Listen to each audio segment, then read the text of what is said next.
Hello and welcome back to the Battle Room. My name is Colin, and today I want to talk about a team that I think is quite possibly the best team in the format.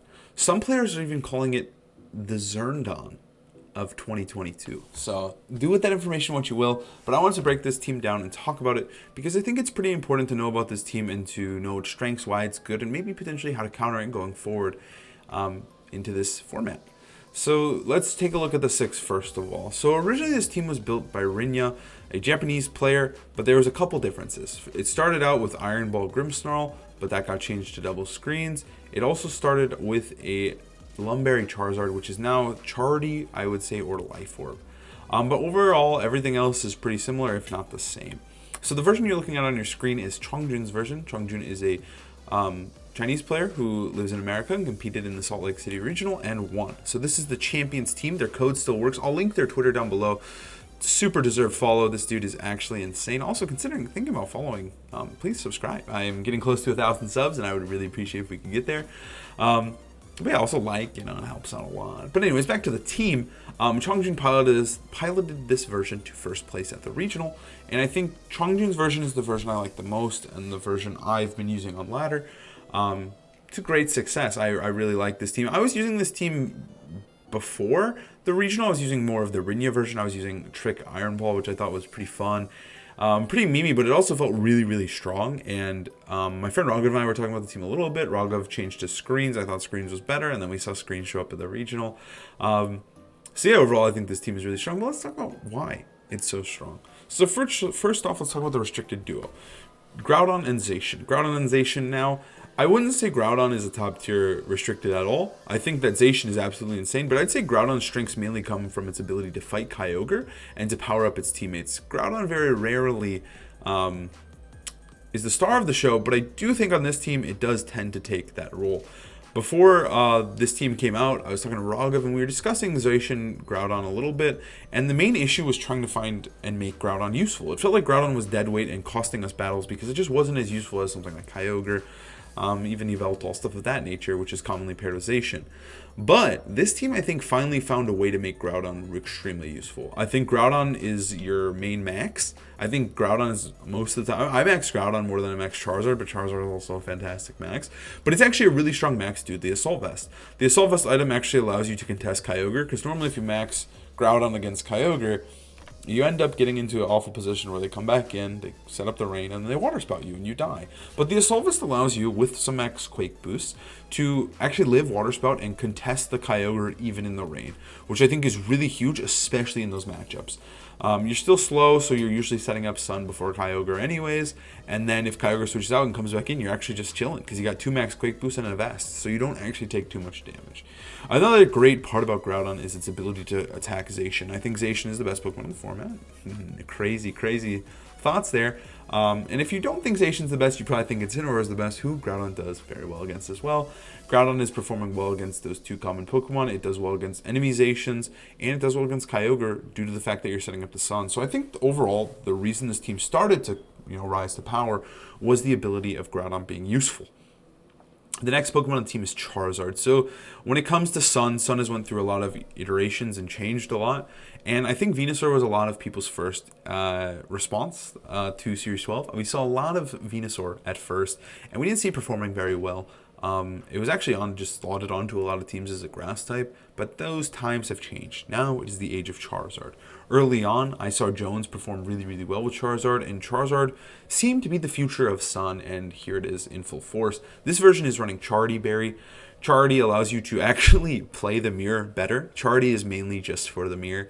It allows you to contest the Groudon, which is really important because the enemy Groudon is going to rockfall you, or the enemy Charizard is actually going to use Ancient Power, which this one does have. It's kind of a weird conundrum we're in because now the Charizards are teching to beat the mirror. Originally they were running Lumberry to beat the mirror because of Thunderwave Grimmsnarl, but now Grimmsnarl has traditionally changed to Scary Face, so Lumberry isn't useful, so now they run a Charity to survive the Ancient Power or Stone Edge from the Groudon or Charizard respectively. So it's kind of just like an answer to the mirror while also being insanely broken. Max Wildfire is probably the best max move. Well, it's one of the best. I'd argue that maybe the water one's the best because there's not a lot of water types right now.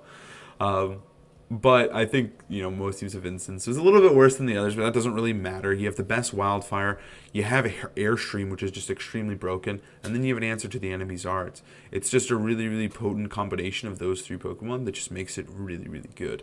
All three of them are putting out pretty big damage. Groudon is no slouch to damage. It's a legendary Pokemon. Zacian, come on, obviously, is the strongest Pokemon in the game. And then Charizard is setting up wildfire and doing crazy damage itself.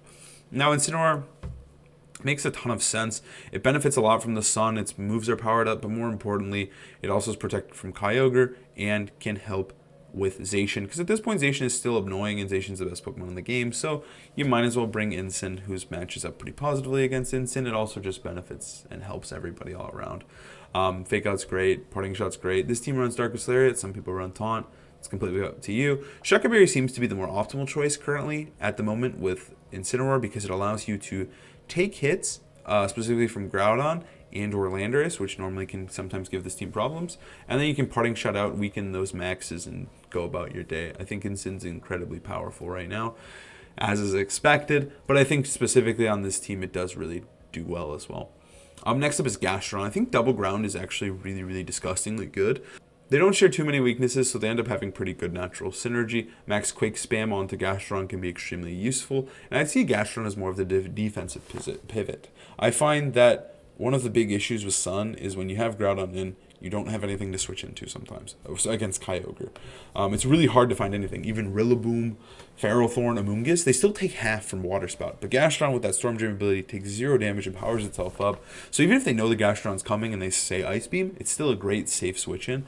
So I found Gastron to be really exceptional in the Kyogre matchup specifically, but it also can be flexed in almost all the matchups. It can be used even in the Sun Mirror itself. So I think that Gastrodon is fantastic Pokemon, and I think just being a Yawn bot is always a great thing. And finally, Grimmsnarl. I would say Grimmsnarl's usefulness has gone down and down. I think this is probably the weakest slot on the team at the moment, but I do think that the teams that aren't hard countering Grimmsnarl right now, Grimmsnarl is still fantastic. A lot of teams are running Indeedee, double redirection, sometimes with Amoonguss. Raichu's shown its face as well, with really good players looking into Raichu and Indeedee, just because I think stopping Grimmsnarl is just of the utmost importance. But I think Grimmsnarl, when you play against unprepared teams, still get clapped by it. So I think the Spirit Break, Light Screen, Reflect, Thunderwave set just gives you this backbone of a defensive synergy if you need it. Because I do think even into the Indeedee teams, you can bring Grimmsnarl. It's not as good. Usually it's just setting up screens and dying. But sometimes that's all you need. So overall, I think the strengths of this team are obviously just great synergy all around. All 6 Pokemon are doing fantastic.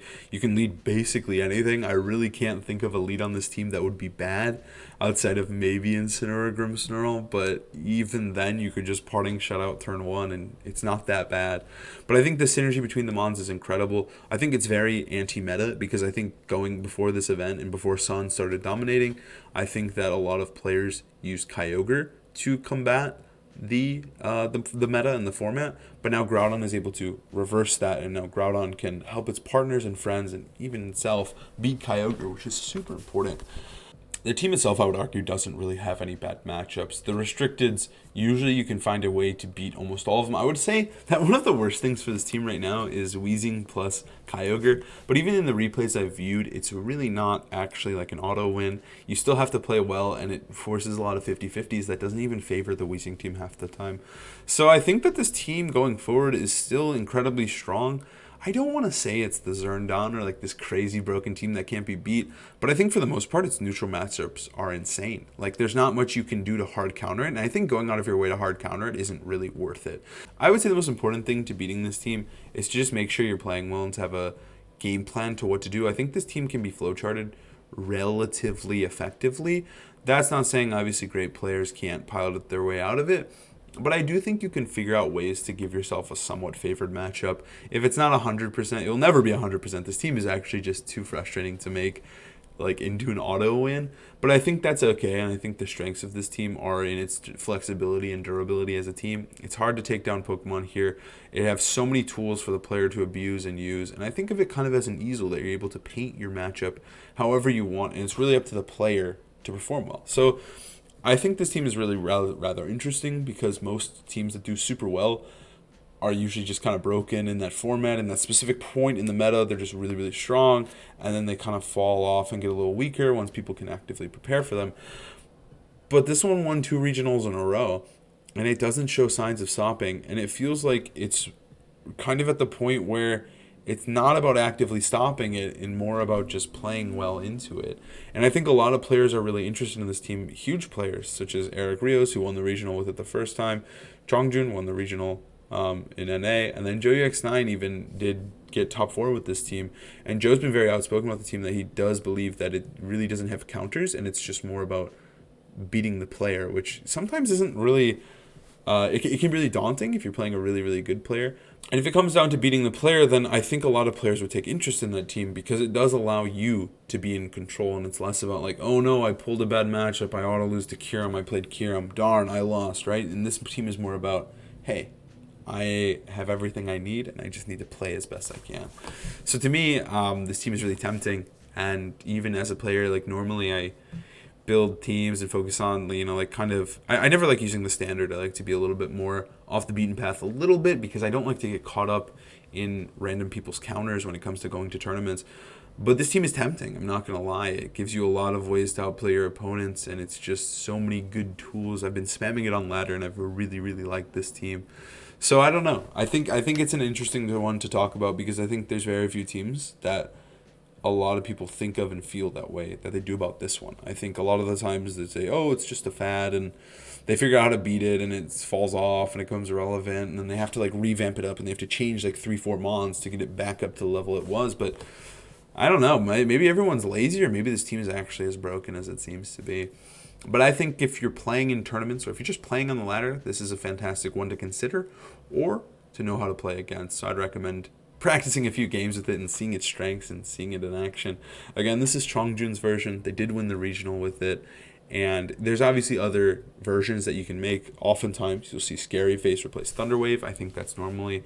I would say Scary Face is more normal. And then I would say Charizard sometimes runs Life Orb. I know JoeX9 was ranting to me about the strengths of Life Orb. So Life Orb is a good option. Incin could run Goggles or something. I like Shuckleberry a lot. And you could run Taunt or something if you don't feel like you need the Dark move. But overall, the changes are very minimal, and it's just a really, really strong team that you can force your opponents to react to. And I just think it is one of the best teams in the format. So give it a spin, give it a try. Give me a like and a subscribe, and also give Chongjun a follow because they released their team publicly. I'll also put the paste down in the description below if you want to mess around on Showdown.